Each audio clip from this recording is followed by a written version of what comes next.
I'm an undergraduate student at School of the Art Institute of Chicago, and I'm working on a project with two wonderful, talented dancers, Sarah and Valerie.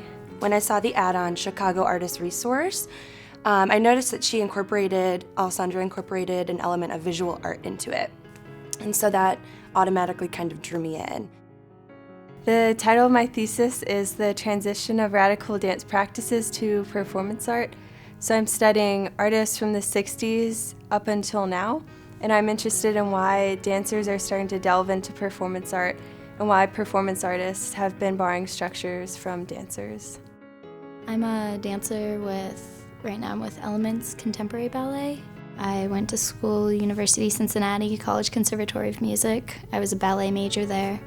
I put a call out on Chicago Artist Resource, and I got a response from Sarah, and we met and talked about the possibility of producing this piece together. And then she also works with Valerie.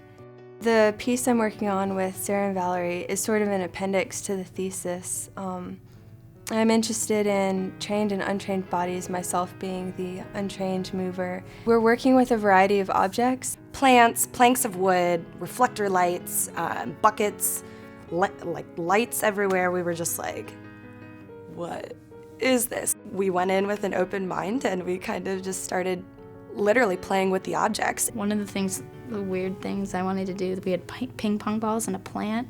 I was like, I just want to throw the ping pong balls in the plant because I think that's funny. Through that intention of just going into the space and seeing what happens naturally and things that naturally intrigue you, that's where we've come up with some really interesting stuff. I think dance has a very long history, and performance art to me is fairly new. And so I think that these two are starting to sort of meld into one another, and it's just basically a play for me between these things, these different forms. At this point in the rehearsal process, we're dropping food coloring into droplets of water and pools of water in front of projectors and kind of dancing in response to that. We're also using the headlamps and the orientation of the lamps as a stimuli for movement, and it challenges us as dancers because we're very three-dimensional in our bodies, and visual art can be very two-dimensional, so how do those things cross? Going into dance with a mentality of play is really important because you get organic and natural outcomes.